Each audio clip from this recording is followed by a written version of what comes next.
कंचन थार लिए ब्रज युवती, कंचन थार लिए ब्रज युवती, कंचन थार लिए ब्रज युवती, कंचन थार लिए ब्रज युवती, गावत मंगल चार बधैया बाजे, गावत मंगल चार बधैया बाजे, आज मैया यशोदा के द्वार बधैया बाजे, आज मैया यशोदा के द्वार बधैया बाजे।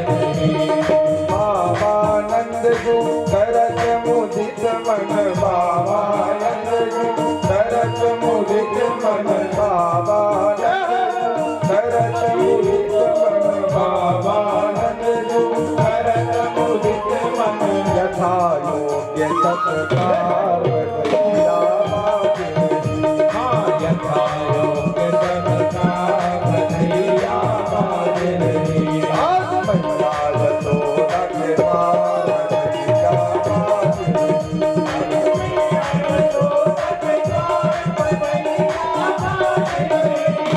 मैया यशोदा के द्वार बधैया बाजे, मैया यशोदा के द्वार बधैया बाजे।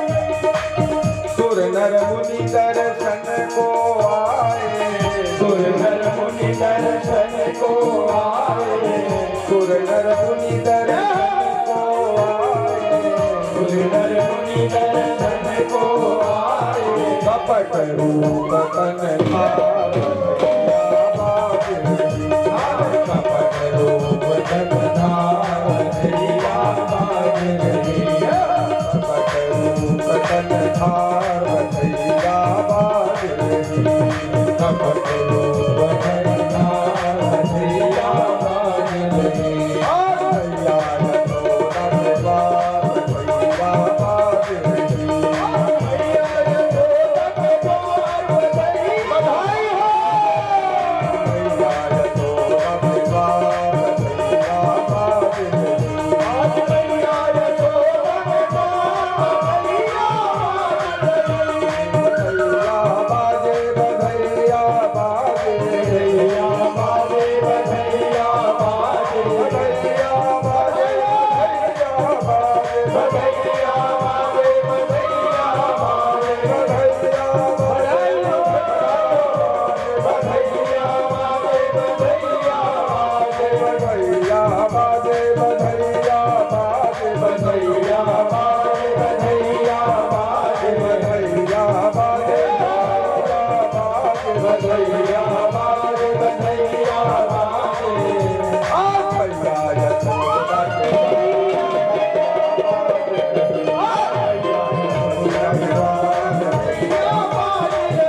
आज मैया यशोदा के द्वार बधैया बाजे, आज मैया यशोदा के द्वार बधैया बाजे। वो नवलखा हार लेना भूल गई नंदनंदन श्याम सुंदर को, जब एक बार निहारा नृत्य करना झूमना नाचना आरंभ कर दिया। आदमी के हाथ में पैसा आता है तो व्यक्ति नाचने लग जाता है, जब जीव के हाथ में लक्ष्मी आती है तो कितना नाचता है। पैसा पाते ही व्यक्ति नाचता है, सामने में लोगों के ना नाचे लेकिन अकेले कमरे में जाके नाचेगा। आज तक पैसा पाए तो लक्ष्मी आवे तो कैसे नाचता है, तब तो नृत्य करने लगता है। और जिसके हाथ में लक्ष्मी पति आ जाए वो बिना नाचे कैसे रहेगा।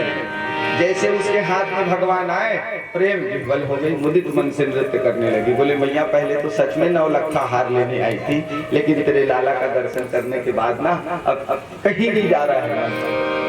बहुत बड़ी तुम्हारे ऊपर कृपा है। गोद भयो करतार, ऐसे लग रहा है साक्षात विश्व का नियामक ही तेरे यहाँ पुत्र के रूप में आ गया है। ताज आशीषा करुंजानाम चिरम पाहिति बाल के, तुम्हारा यह लाल युग युग जिए यशोदा मैया, युग युग जिए। इतनी विह्वल हो जाती है गोपियां कि माखन भगवान को देने आई थी, एक दूसरे के ऊपर लौंदा बना बना करके फेंकने लगी। इतना जोर का उत्सव हो रहा है कि एक ब्रज की सबसे बड़ी बूढ़ी थी, 120 वर्ष से चल रहा था उसको, वो बेचारी सबसे बूढ़ी थी, दांत उसके थे नहीं, शरीर थोड़ा जर्जर था। वो देखी कितना बड़ा उत्सव हो रहा है, क्या हो रहा है नंद बाबा के यहाँ। वो दूर में आ गई और दूर में खड़ी हो गई। उतने में एक गोपी ने माखन का लौंदा बनाया और दूसरे गोपी को देख करके उसके मोहड़े पे फेंकी। वो जिसके ऊपर फेंकी वो गोपी तो हट गई और इधर वो वृद्धा मैया आई थी, बुढ़िया गोपी, वो देखे दांत थे नहीं तो उसका मुंह खुल गया था, का होते करके देख रही और एक माखन का लौंदा जैसे फेंक के मारी, सीधा मोहड़े पे पड़ा, पट से पड़ा, सट से अंदर।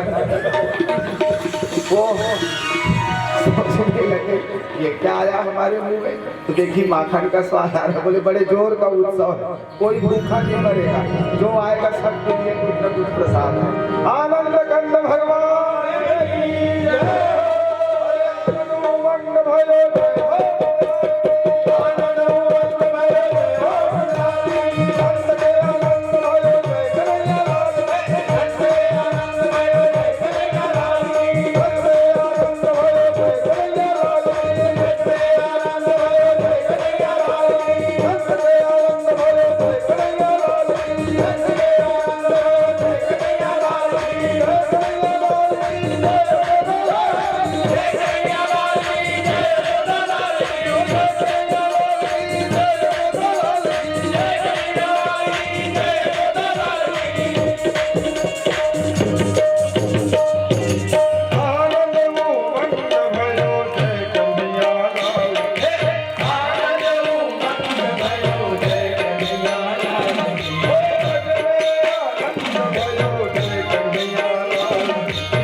नंद बाबा की भी इच्छा हो रही थी कि आज हमसे कोई कहता तो हम भी नाच लेते, लेकिन संकोच भी हो रहा था। ब्रज के बूढ़ों ने देखा तो बोले बाबा चौथेपन में पुत्र पाया है तुमने, नाचे ही लो, कसर बाकी न रहे। तो नंद बाबा संकोच करने लगे, हम कैसे कैसे। इतने में एक और गोपों ने आया और नंद बाबा की पगड़ी उतार करके कमर में डाल दी। दूसरी ओर कुछ गोप खड़े हो गए, कुछ इधर खींचने लगे, कुछ इधर खींचने लगे। बाबा कभी ऐसे करते, कभी ऐसे करते। ऐसा लगने लगा परीक्षित कि नंद महल में फिर से एक बार सागर मंथन हो रहा है, और उस सागर मंथन से लाख गुना अच्छा ये सागर मंथन। उस सागर मंथन में तो एक और असुर थे, एक और देवता, लेकिन इस सागर मंथन में तो दोनों और भगवान के त्रिगुणातीत परम प्रेमी प्राण प्यारे भक्तजन हैं। उस सागर मंथन में एक गाय प्रकट थी, और यहाँ तो जिधर देखो उधर गाय ही गाय है। इत गाय, आगे गाय, पाछे गाय। गोविंद को गाय ही सुहाग है, गाय ही गाय है। उस सागर मंथन में प्रारंभ में ही विष निकल गया था, लेकिन इस सागर मंथन में तो ज्यादा हला तो महाबला। पहले ही भगवान आनंद के धाम श्री कृष्ण चंद्र ऐसा दिव्य उत्सव मनाया गया। इस उत्सव में सब लोग आए थे। देखो भाई नंद बाबा की गंभीरता, इतने बड़े उत्सव में भी वो ये नहीं भूले, अपने उत्सव में इतने मग्न होने के बाद भी उनको ध्यान रहा, उनका मन खोजने लग गया। आज मेरे घर में इतना बड़ा उत्सव है, पास पड़ोस में मेरे कोई दुखी तो नहीं है ना, यदि दुखी होगा तो मैं सहायता करूंगा। और नंद बाबा ने ध्यान किया, बोले पूरा गोकुल उत्सव मना रहा है, पास पड़ोस में नहीं, मेरे घर में ही एक व्यक्ति दुखी है। वसुदेव जी की एक पत्नी रोहिणी मैया, सब लोग उत्सव में आए थे, रोहिणी जी बस नहीं आई थी। क्यों? उनको लाज आ रहा था कि पति कारागृह में है और मैं नृत्य करूंगी, आनंद मनाऊंगी तो लोग क्या कहेंगे। नंद बाबा ने देखा सब आ गए हैं, रोहिणी जी नहीं आई है। बड़े उदार, बड़े सरल विनयी नंद बाबा पहुंच गए और रोहिणी च महाभागा, हाथ जोड़ करके उनसे कहा, नंद गोपा भी नंदिता, हे रोहिणी दीदी जी, हम जानते हैं आपके ऊपर क्या दुख है, पर भगवान सब दुख हरेंगे, वो पापी अपने पाप से ही मारा जाएगा और वसुदेव जी बाहर आ जाएंगे कारागृह से। चौथे पन में मेरे यहाँ पुत्र हुआ है, आप भी तो लाला का सुख भोग रही है, चलिए ना उत्सव में भाग लेना। सब लोग आ गए, लेकिन आप नहीं दिखे तो सुना सुना लग रहा है। ऐसे सम्मान दिए और सम्मान पूर्वक उस दुखियारी रोहिणी जी को भी अपने उत्सव में ले गए। ये परम कर्तव्य है भक्तों का। वे अपने जीवन में यदि कोई सुख आए तो उस सुख को सबको बांटते हैं, और किसी दूसरे के जीवन में दुख आए तो उस दुख को भी अपने ऊपर लेते हैं। परम उदार है, परम मनस्वी नंद बाबा, बड़ा समृद्धिमान ब्रज हो गया। 18वें का आखिरी श्लोक नंदोत्सव का, ततः आरभ्य नंदस्य ब्रजः सर्व समृद्धिमान, हरिर्निवासात्मगुणै रमा क्रीडम भुन्नृप। इस प्रकार ब्रज ऐसे लग रहा था परीक्षित, रमा क्रीडम भुन्नृप, सर्व समृद्धिमान। रमा जी की क्रीड़ा स्थली बन गई थी। रमा माने यहाँ पे रमा कह करके सुखदेव जी संकेत कर रहे हैं श्री जी का, राधा जी का। रमा क्रीडम भुन्नृप माने लक्ष्मी जी की क्रीड़ा स्थली नहीं, राधा जी की क्रीड़ा स्थली। जैसा प्रकरण हो उसके अनुसार शब्द का अर्थ। सैंधव माने घोड़ा और सैंधव माने नमक, तो प्रकरण के अनुसार अर्थ करना चाहिए। रमापति रामचंद्र की जय, अर्थात कहा जा रहा है सीतापति रामचंद्र की, क्योंकि रामचंद्र जी एक पत्नी व्रतधारी है, तो रमते रामचंद्रेण साकम सीता, साकम रमा सीता, रमते विष्णुना साकम रमा भगवती महालक्ष्मी, रमते कृष्ण चंद्रेण रमा साकम श्री राधिका। जो भगवान कृष्ण के साथ रमण करे उनका नाम है राधा। लक्ष्मी जी जब विष्णु जी के लिए रमापति नारायण आता है तो समझ जाना चाहिए लक्ष्मी जी को कहा जाता है, और रमापति रामचंद्र माने सीता जी। यहाँ पे रमा कह रहे हैं अर्थात श्री राधा। प्रकरण के अनुसार शब्द का सैंधव माने नमक, सैंधव माने घोड़ा। गुरु जी भोजन कर रहे हैं और शिष्य को बोले सैंधवा माने, तो शिष्य है घोड़ा लेकर के आ गया। बड़ा मूर्ख है। भोजन करते समय घोड़े का क्या काम। और गुरु जी कहीं यात्रा में जा रहे हैं और शिष्य को बोले सैंधवा माने, और शिष्य नमक लेके पहुंच गया। अरे बड़ा मूर्ख है, नमक हम ऐसे यात्रा में जा रहे हैं, समझना चाहिए हमें नमक का क्या।